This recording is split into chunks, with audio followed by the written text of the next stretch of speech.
Hello, I'm going to walk you through the exercises on protein structures, and I'm going to use PDBe Protein Data Bank Europe. So the first question is, using the Uniprot ID, search for 3D structures of human hexokinase 1 in PDBe. So what I'll do is I'll open a new tab in my browser and I go to Uniprot.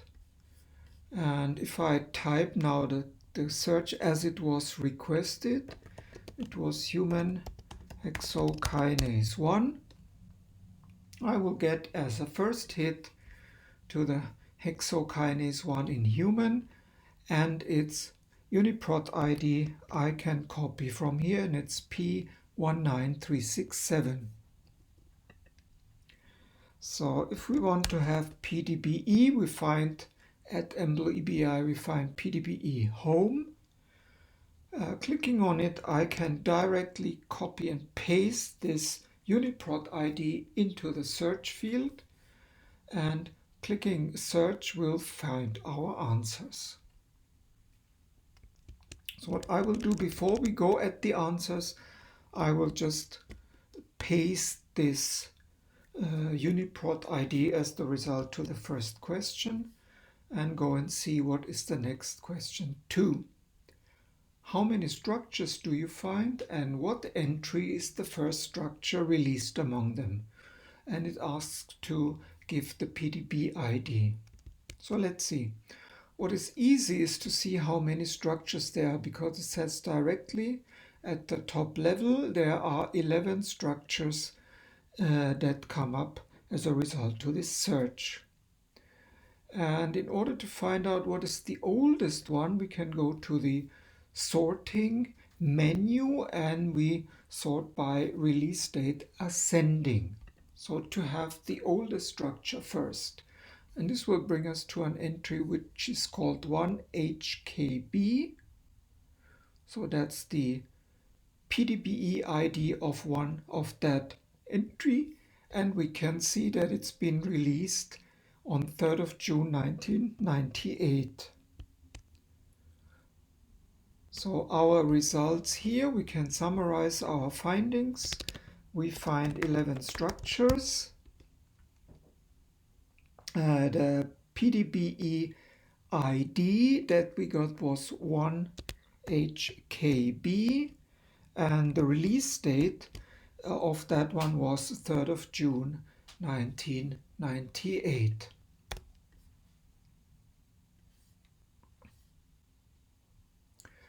Three, what technique was used to determine the structure and what is its resolution?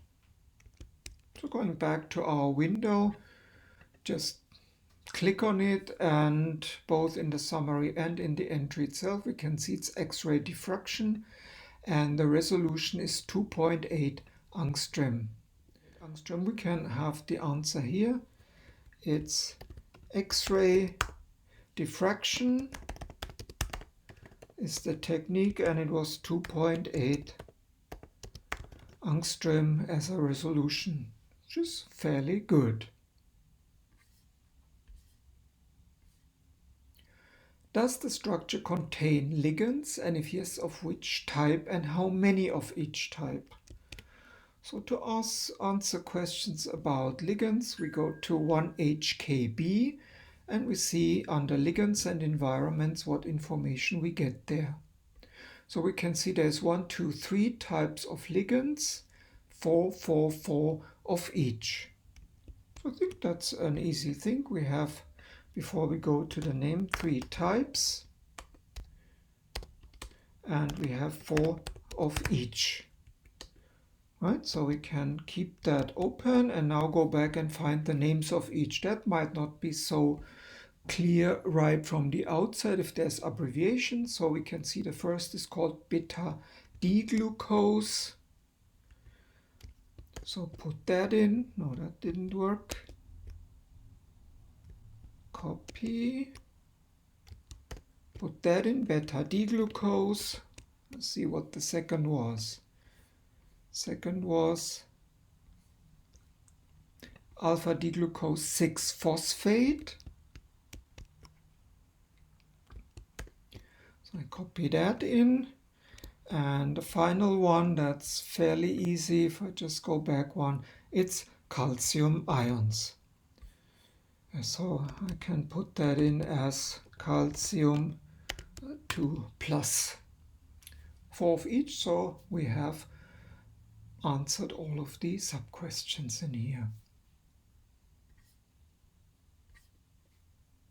5. Click on the Details view for information about primary and secondary structure. What is the first amino acid of the PDB chain?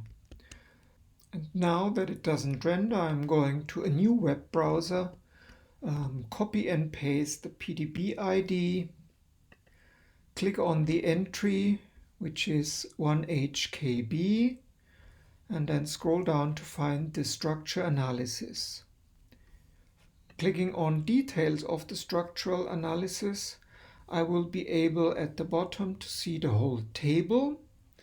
And if we want to find out what the first amino acid is, we can try to hover over it. It says already here, we can see it.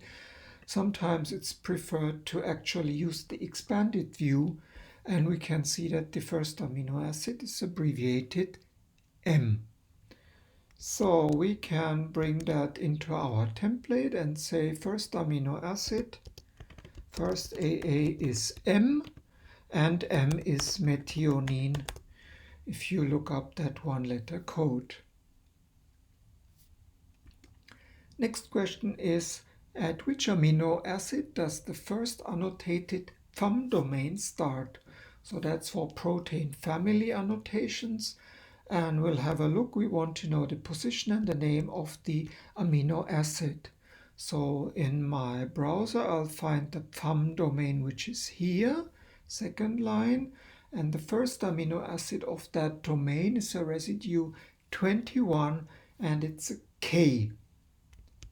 So I want to have that as a result. The A is 21, and it's a K. What is K? Well, if you look it up, K is actually lysine. Okay, so number 6 is already optional. It says find and click on the 3D visualization of the 3D structure. And because we had trouble with visualization in one web browser, I think it's preferred if we go to this web browser that actually works. In this case, it's Google Chrome. And there are multiple entry points. Whenever it says 3D visualization, that's the way to open a 3D visualization and to have a good look at what's there. The important thing is on your using your mouse pad or whatever tool you have, you can zoom in and out. It's fully interactive. You can turn it around into whatever position you like. And as you might guess, the blue balls are calcium ions. If you click on them, these are calcium ions. And if you click on this thing here, that's a glucose 6-phosphate, one of the ligands bound in the crystal structure in order to determine a conformation that is presumably realized in life when that enzyme works as a kinase on a sugar.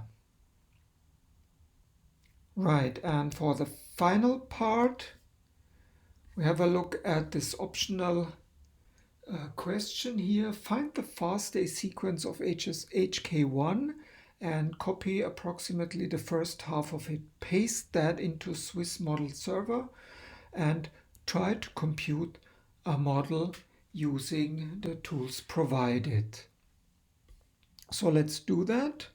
Let's first get the copy, and the copy, if we click on the Uniprot entry, we should be able to find the FASTA easily by clicking on Format FASTA.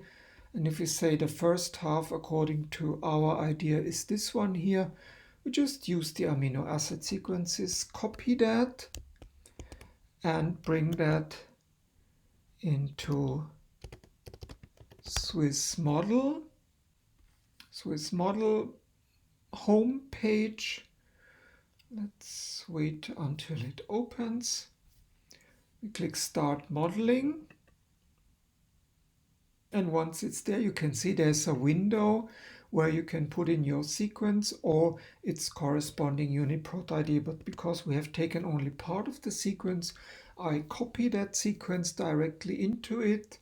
And I can use, for example, the instruction to build model.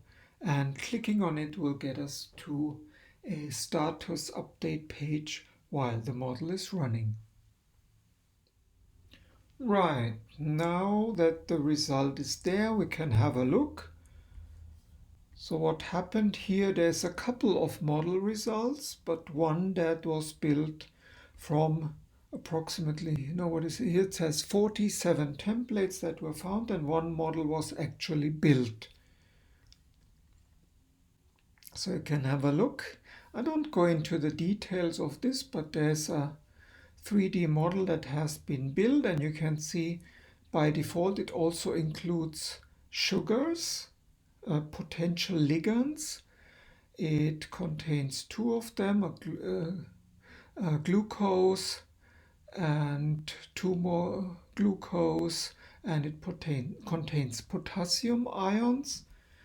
And it shows also that the model that was used to predict the structure is used on a PDBe entry. And if you see here, at the bottom it says it's built as a model based on 1HKC, and 1HKC, you can immediately guess, is something that is taken from PDBe database. So that's what we have here. We have a structure where, similar to what we saw previously, you can zoom in, you can see the sugars here in its locations, and zoom out again if you want. Here's the restart to the original thing. Notably, you see that now we seem to have two separate parts, and that structure is of course different from what we had for the full sequence in PDBe. Of course, we didn't provide the full amino acid sequence that we were interested in. So we can, if you are interested, the PDBe template that was used to build this model, you can actually click on it and you can see what that looks like. And if you wanted to see it in PDBe, click on PDBe and then you get on it, and it's recombinant human hexokinase type 1, but it's not identical to the one that we started from originally.